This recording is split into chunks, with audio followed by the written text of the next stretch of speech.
Bonsoir à tous, il est 23 heures et RTI 1 vous informe. Voyons ensemble le titre de ce dernier journal.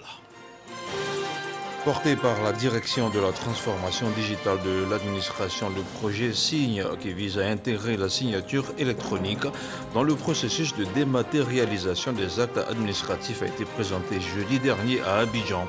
Il vient garantir l'authenticité des actes électroniques et la célérité dans la délivrance de ces actes. En prélude au prochain sommet international sur la paix qui aura lieu en Côte d'Ivoire en 2022, la Fédération pour la paix universelle Côte d'Ivoire a initié à travers le conseil régional de San Pedro un sommet régional sur la paix, l'interdépendance et le développement. Objectif, faire comprendre aux populations la nécessité de la paix pour le développement. Et puis il avait reçu le prix Nobel de la paix en 1984. Desmond Tutu est mort ce dimanche en Afrique du Sud. L'ancien instituteur et prêtre aura tout au long de sa vie mené des combats pour la dignité humaine, le pardon et la réconciliation. Et on ouvre ce journal avec un télégramme officiel adressé à son Excellence M. Cyril Matamela Ramaphosa, président de la République d'Afrique du Sud. Monsieur le Président et chers frères, c'est avec consternation et tristesse que j'ai appris la nouvelle du décès survenu ce dimanche 26 décembre 2021 à l'âge de 90 ans de l'ancien archevêque anglican Desmond Tutu, une figure de proue de la lutte contre l'apartheid en vue de l'avènement d'une Afrique du Sud libre, unie, multiraciale et respectueuse des droits de l'homme. En cette circonstance particulièrement douloureuse, je voudrais, au nom du gouvernement et du peuple ivoirien, ainsi qu'en mon nom propre, adresser à votre Excellence, au gouvernement, au peuple sud-africain, notre profonde compassion et notre solidarité. Je salue la mémoire de cet homme de conviction, compagnon de Nelson Mandela, qui s'est personnellement impliqué dans les activités de la Commission Dialogue, Vérité et Réconciliation CDVR en Côte d'Ivoire et dont les initiatives en faveur de la réconciliation des filles et fils de son pays ainsi que l'engagement pour la défense des droits de l'homme lui ont valu le prix Nobel de la paix. Je prie votre Excellence de bien vouloir transmettre à la famille de l'illustre disparu mes sincères condoléances et l'expression de toute ma sympathie, très haute et fraternelle considération, signée Alassane Ouattara, président de la République de Côte d'Ivoire. Toute sa vie, Desmond Tutu s'est battu pour la justice et l'équité. Ses multiples combats, il les a menés pour la dignité humaine, le pardon et la réconciliation. Sidonie Davila. Desmond Tutu est l'un des militants des droits de l'homme les plus connus en Afrique du Sud. Né en 1931 à Clisthorpe, en Afrique du Sud, il fut d'abord enseignant au Royaume-Uni et au Lesotho, puis s'établit à Johannesburg en 1975, avant d'être nommé archevêque, le premier noir du Cap et chef de la communauté anglicane de son pays. Critique virulent de l'apartheid, ses conférences et ses écrits firent de lui la voix des Sud-Africains noirs sans voix. Desmond Tutu a acquis sa notoriété aux pires heures du régime raciste de l'apartheid.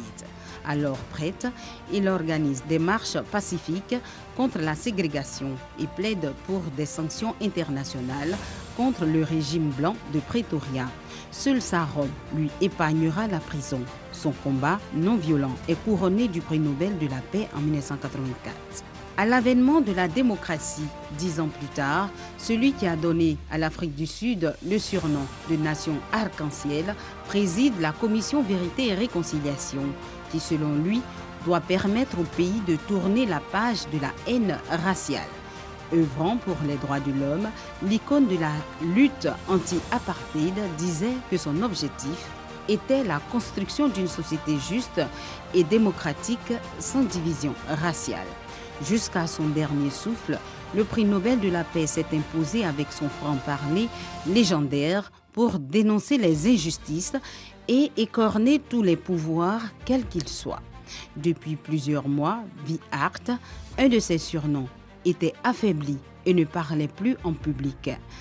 Marié depuis 1955 et père de 4 enfants, l'ancien archevêque sud-africain Desmond Tutu a quitté le monde des vivants ce dimanche à 90 ans au terme d'une vie de combat, d'abord contre l'apartheid, puis pour la réconciliation de son pays et la défense des droits de l'homme. Desmond Tutu s'en va, mais laisse derrière lui un très bel héritage, l'Afrique du Sud. Ici en Côte d'Ivoire, à San Pedro, on a récemment parlé de paix, d'interdépendance et de développement. C'était au cours du 6e sommet régional initié par la Fédération pour la paix universelle.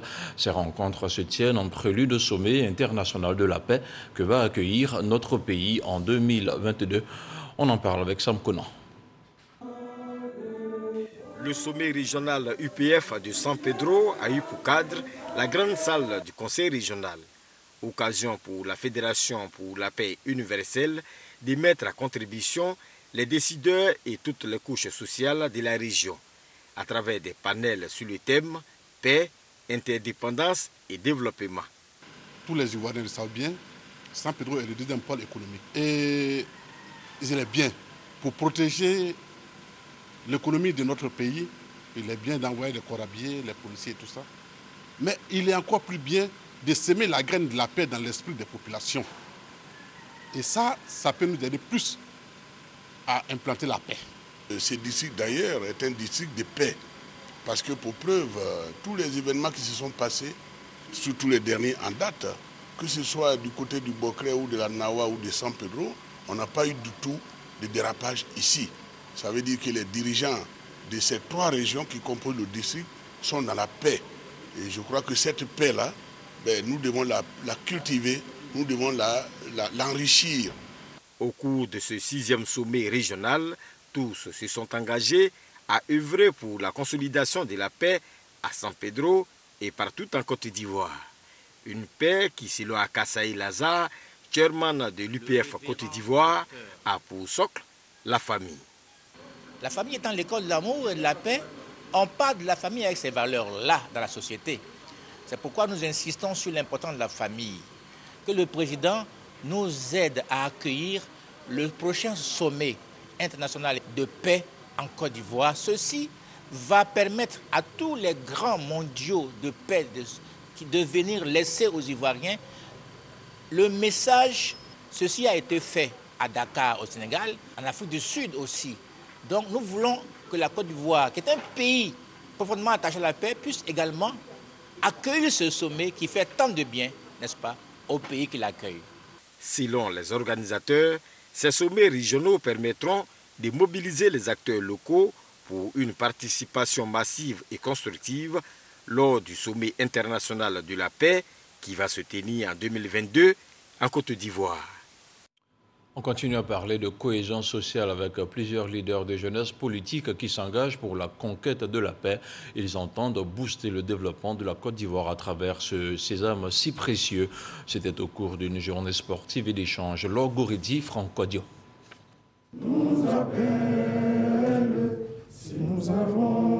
Les leaders des jeunesses des partis politiques veulent apporter leur contribution à la conquête de la paix et au développement en Côte d'Ivoire. Ces journées de la paix sont un creuset idéal, 3 jours de travaux et activités, dont un panel. Il s'agit de partager les expériences et s'inspirer du modèle de développement d'autres pays en matière de préservation de la paix. Nous pensons que nous devons tourner de dos résolument aux différentes crises qui se sont passées dans notre pays et nous tourner vers de nouveaux horizons qui promettent que la Côte d'Ivoire soit en paix. Sous l'impulsion du président Aimé Rikona Bédié, la JPDCI a décidé de prendre part à ce panel pour apporter sa contribution pour que les jeunes de ce pays, eux aussi, prennent leur part dans la construction de la paix en Côte d'Ivoire. Des jeunes issus de différents partis politiques, mais unis autour de la cause de la paix. C'est le signal que veut donner Touré Souleymane, initiateur de ces journées. Nous devons incarner de nouvelles valeurs. Et ces valeurs nous amèneront sûrement à véhiculer des messages, cultiver des valeurs de paix, de concorde, d'union, de fraternité. Et à chaque occasion où nous pourrons prendre la parole avec ces leaders, de demander aux Ivoiriens d'agir résolument dans chaque acte à consolider davantage la cohésion et la paix. Nous sommes en train de présenter des stratégies pour conduire la jeunesse. Quand je vois de Côte d'Ivoire aussi, c'est une pays grand potentiel aussi.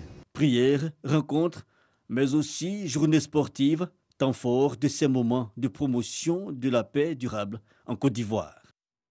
On regarde maintenant le point de la situation de la Covid-19 au 26 décembre.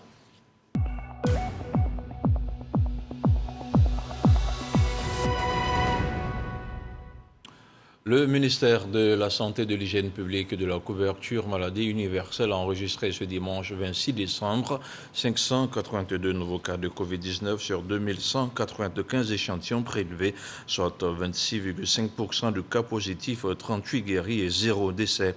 À la date du 26 décembre, la Côte d'Ivoire compte donc 64 429 cas confirmés, dont 61 283 personnes guéries, 707 décès et 2428 cas actifs. Le nombre total d'échantillons est d'1 210 799. Le 25 décembre, 56 214 doses de vaccins ont été administrées, soit un total de 6 822 140 doses du 1er mars au 25 décembre. Le ministre de la Santé, de l'Hygiène publique, de la couverture maladie universelle invite toutes les personnes de plus de 18 ans à se faire vacciner dans les centres dédiés. Il rappelle que la vaccination contre la Covid-19 est gratuite et volontaire. Le directeur général de Kipux Afrique, une entreprise partenaire technique du ministère des Transports, était ce dimanche sur le plateau de RTI 1. Ibrahima Koné est venu parler de la mise en application de la stratégie des vidéosurveillance sur nos routes. Je vous propose un extrait de son échange avec Herman Guibé.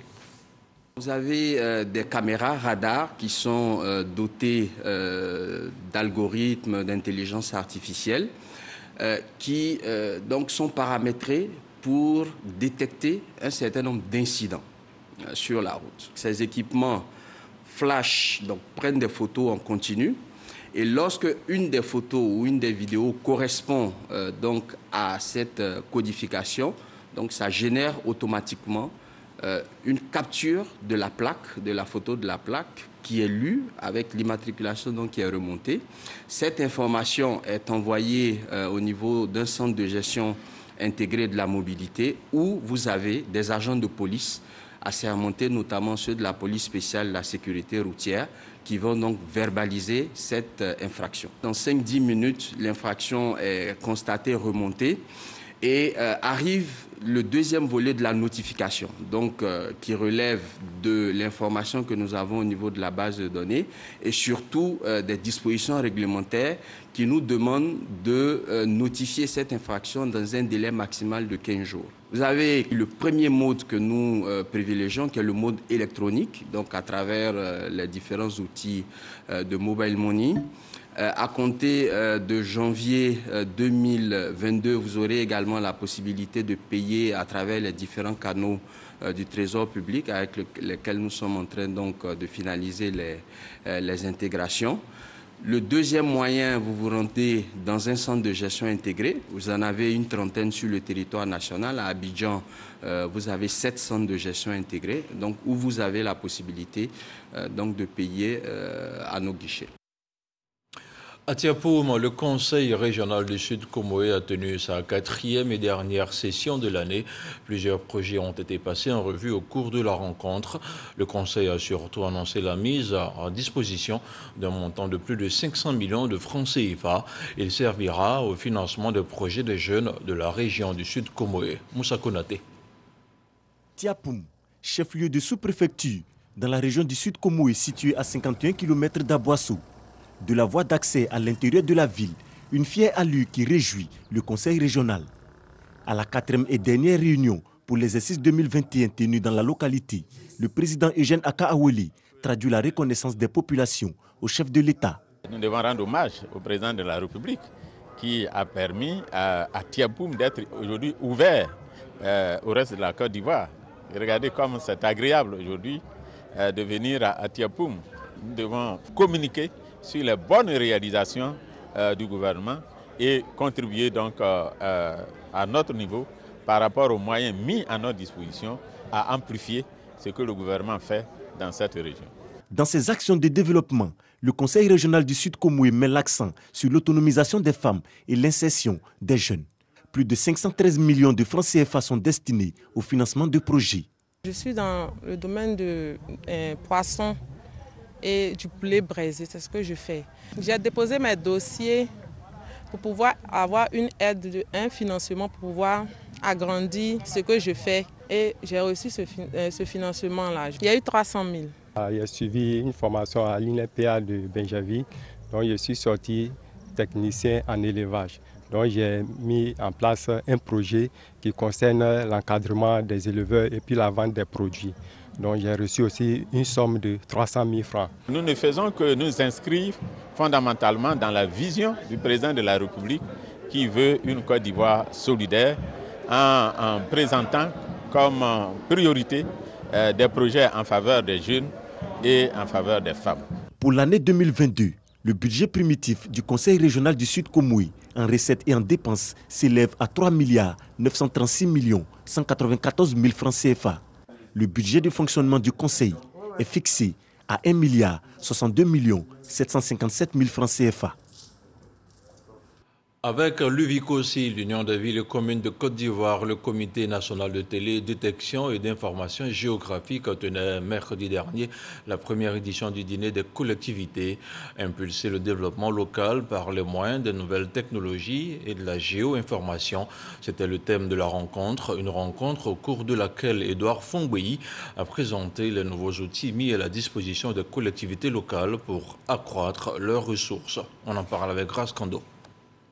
Le Comité national de télédétection et d'information géographique, CNTG, présente aux élus locaux et aux ministres-gouverneurs les opportunités dont ils peuvent se saisir pour mieux gérer leur localité. L'outil phare, c'est le e-commune qui permet de faire la mobilisation des ressources propres des communes, qui permet à ces communes-là d'avoir de l'argent propre à eux pour aider les citoyens.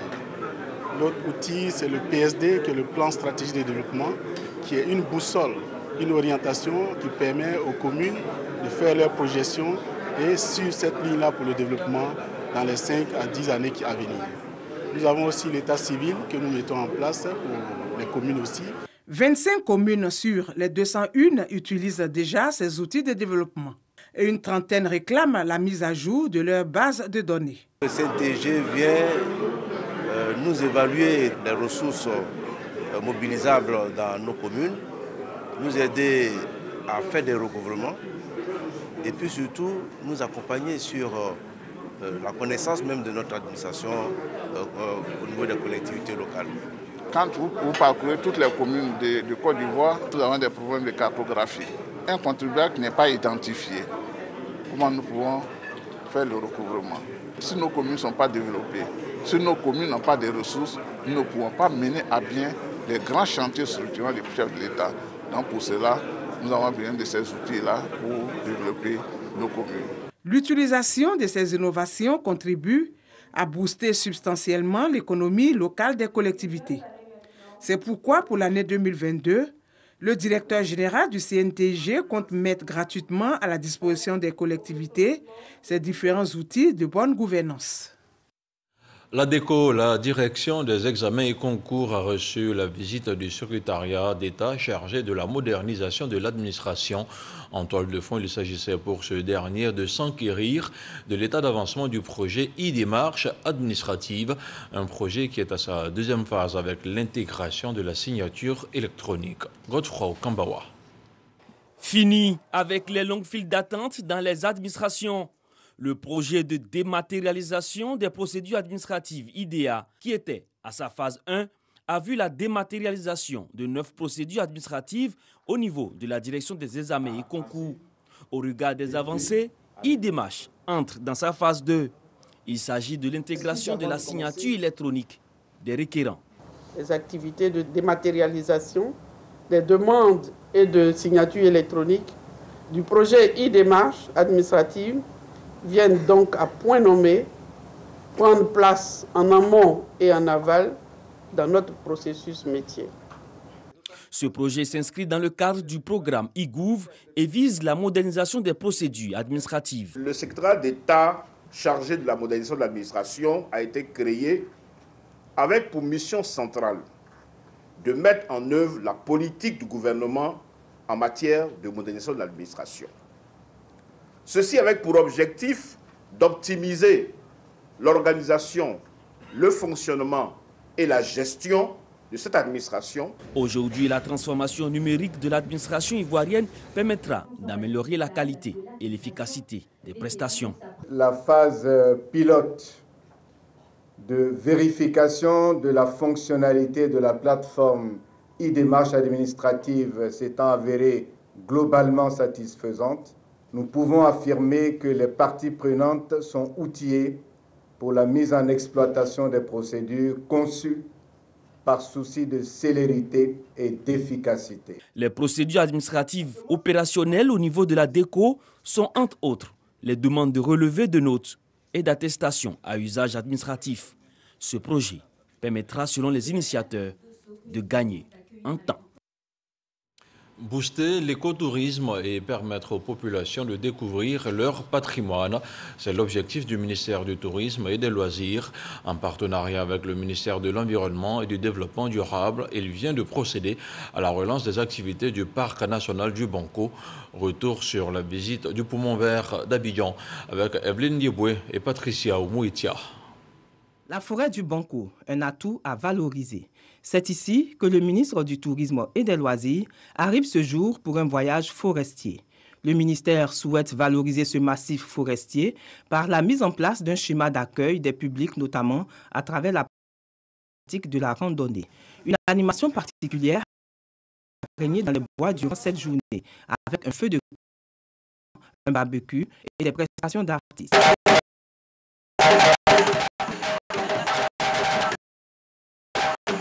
Une ambiance qui a réjoui les agents des eaux et forêts qui estiment que la pratique sur les sentiers forestiers est oubliée. Nous avons beaucoup d'animaux au sein du parc national du Banco. On a une famille de chimpanzés d'environ 30 individus. À côté des chimpanzés, vous avez plusieurs espèces de petits singes. On a beaucoup d'oiseaux. Au début, c'était un parc périurbain, mais avec le développement de la ville de ces dernières années, la ville est venue à la forêt. Aujourd'hui, la forêt se trouve en plein milieu d'Abidjan. C'est un plaisir pour nous. Le tourisme forestier est un levier de valorisation. Le ministère a donc sa carte à jouer. Nous avons jugé utile d'avoir réhabilité des constructions qui ont été réalisées pour développer l'écotourisme, à savoir les abris, les bancs, les restaurants. Mais nous allons aller au-delà. Nous faisons en sorte de construire des tentes ainsi que des jeux de loisirs et des parcours sportifs pour bien des acteurs. Contrairement à l'idée reçue, il faut bien qu'on fasse tomber les masques et qu'une bonne fois les Ivoiriens comprennent que c'est un des endroits les plus sûrs d'Abidjan. Et je lance un appel à tous les Abidjanais, à tous les Ivoiriens de s'approprier le parc. Ce plan de valorisation du parc national du Banco, en partenariat avec l'OIPR, va se poursuivre durant toute l'année. Le parc national du Banco couvre aujourd'hui une superficie de 3474 hectares. La société savante indépendante Lascade célèbre la culture ivoirienne. Elle vient d'admettre la musique Goli, danse du patrimoine baoulé-ouan, au palmarès de son institution. C'était au cours de la rentrée solennelle de l'Académie le 15 décembre dernier. L'éclairage de Jean-Marc Diagé. Le Goli, ce masque taillé dans du bois dur, aux cornes d'antilope et au visage de crocodile. Spectacle de la dernière journée de la rentrée solennelle 2021-2022 de l'Académie des sciences, des arts, des cultures d'Afrique et des diasporas africaines. Célébré, ce patrimoine culturel ivoirien riche en symboles reçoit la reconnaissance des savants. Le Goli est dansé au centre chez le peuple baoulé et au centre-ouest chez les Ouans. Il est désormais admis au palmarès de l'Ascad 2021. Le Goli, c'est une école de la vie. Le Goli commence d'abord par la sociabilité de tout le monde, les enfants, les femmes et les hommes. Parce que quand le Goli sort, c'est tout le village qui est concerné. Je remercie les initiateurs de cette institution qu'est l'ASCAD. Je les encourage, je les félicite au nom du peuple. Faire rayonner les arts vivants ivoiriens est l'une des missions que s'est assignée l'ASCAD en partenariat avec le ministère de l'Enseignement supérieur et de la Recherche scientifique. Cette institution d'excellence aspire à la continuité et se dit donc prêt à innover pour l'éducation des populations. Cette fois, le thème porte sur les pratiques culturelles et le développement. Le thème a suscité un grand engouement. Cette année, nous avons apporté une innovation en présentant au public et à titre d'illustration une institution éducative et culturelle traditionnelle de renom, le Goli. Une leçon inaugurale sur l'éducation et l'avenir de la nation est prononcée par le professeur Sidibé Vali. L'occasion a été donnée de valoriser le Goli comme outil de développement du pays. Et on ouvre à présent une lucarne sur la religion à Azureti, dans la commune de Grand-Bassam. Des fidèles chrétiens de l'église méthodiste ont choisi la fête de la Nativité pour célébrer un culte d'action de grâce. La messe s'est déroulée en présence de la chefferie de maire de la commune de Barboué et du vice-président du Sénat. Par ailleurs, le parrain Germain Holo a invité le peuple à entretenir le vivre ensemble et à œuvrer pour le développement de la localité. Théodore Zouzou, Franck Kodio. L'école primaire publique d'Azureti, transformée pour l'occasion en un lieu de culte. Les fidèles de l'église méthodiste unie de Côte d'Ivoire du village rendent grâce à Dieu pour ses bienfaits. L'un des leurs, un fils du village, est consacré pasteur. Il va désormais prêcher la bonne nouvelle et amener des âmes à la conversion. Lorsque Dieu intervient dans la vie d'un homme, c'est une grâce. C'est même une grâce de servir le Seigneur. Nous sommes venus ensemble rendre grâce au Seigneur pour cela. Des cantiques et prières en faveur des autorités du pays et des louanges pour marquer leur reconnaissance à Dieu, puis le témoignage du consacré, le révérend Isaac, qui a invité le peuple à se faire former, quelle que soit l'activité, et l'exercer avec amour.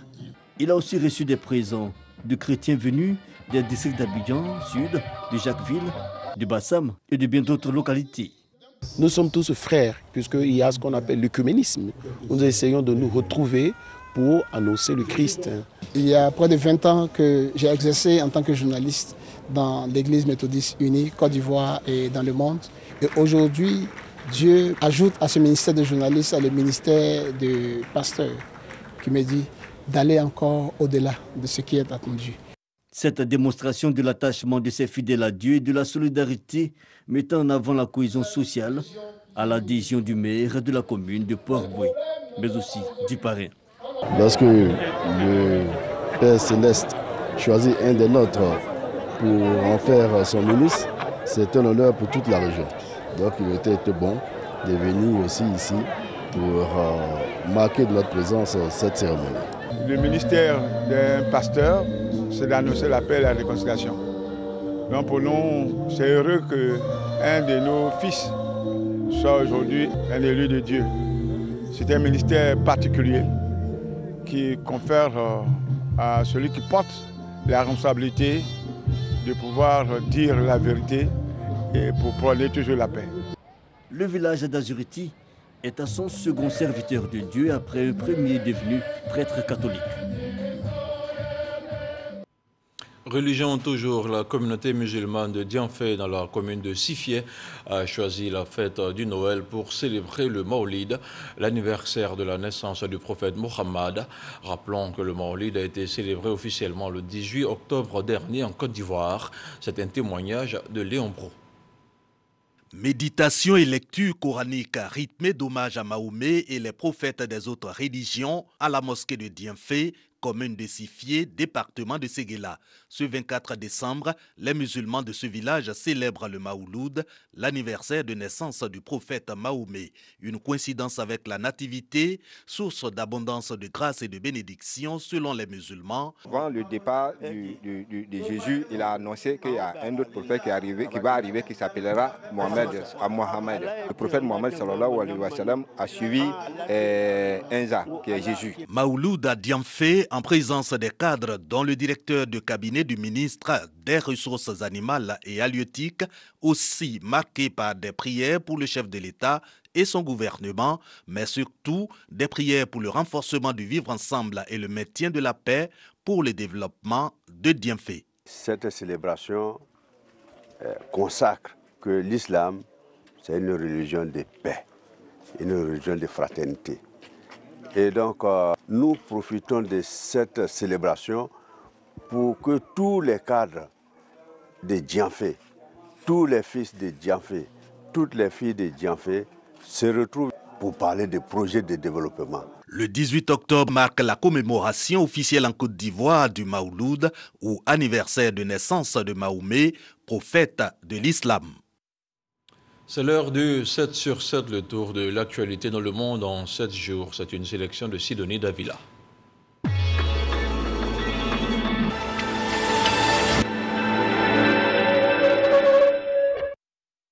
Un navire s'est abîmé lundi en mer au nord-est de l'île de Madagascar avec à son bord 130 passagers. Bilan, 64 morts, 15 personnes sont encore portées disparues.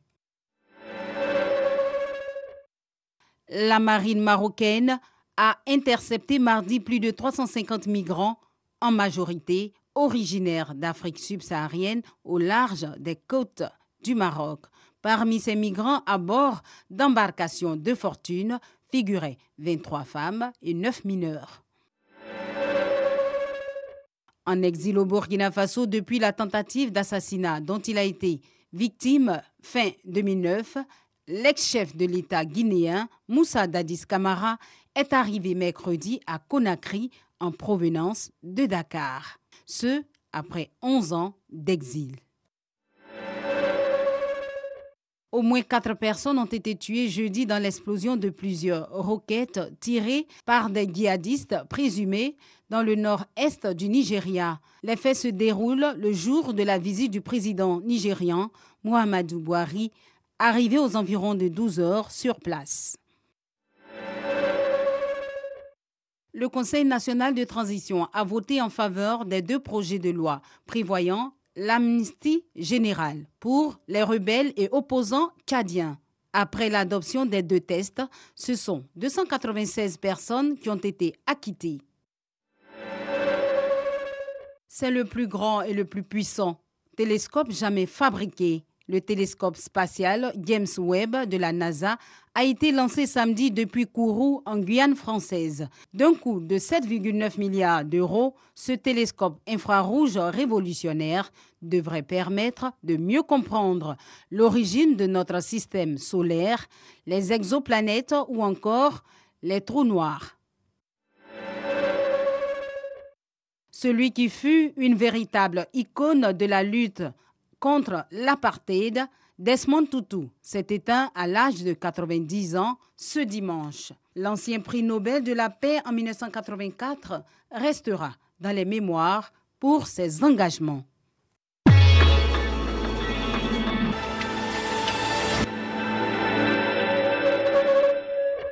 Et justement, je vous donne à nouveau lecture de ce télégramme adressé au chef d'État sud-africain. Monsieur le Président et chers frères, c'est avec considération et tristesse que j'ai appris la nouvelle du décès survenu ce dimanche au 26 décembre 2021 à l'âge de 90 ans de l'ancien archevêque anglican Desmond Tutu, une figure de proue de la lutte contre l'apartheid en vue de l'avènement d'une Afrique du Sud libre, unie, multiraciale et respectueuse des droits de l'homme. En cette circonstance particulièrement douloureuse, je voudrais, au nom du gouvernement et du peuple ivoirien, ainsi qu'en mon nom propre, adresser à votre Excellence, au gouvernement et au peuple frère d'Afrique du Sud, notre profonde compassion et notre solidarité. Je salue la mémoire de cet homme de conviction, compagnon de Nelson Mandela, qui s'est personnellement impliqué dans les activités de la Commission Dialogue, Vérité et Réconciliation, CDVR, en Côte d'Ivoire, et dans les initiatives en faveur de la réconciliation l'émancipation des filles et fils de son pays, ainsi que l'engagement pour la défense des droits de l'homme lui ont valu le prix Nobel de la paix. Je prie votre Excellence de bien vouloir transmettre à la famille de l'illustre disparu mes sincères condoléances et l'expression de toute ma sympathie, très haute et fraternelle considération, signé Alassane Ouattara, président de la République de Côte d'Ivoire. Voilà qui referme cette page d'information. Merci de l'avoir suivi. Bonsoir à tous et restez sur RTI 1. Pêchez-vous.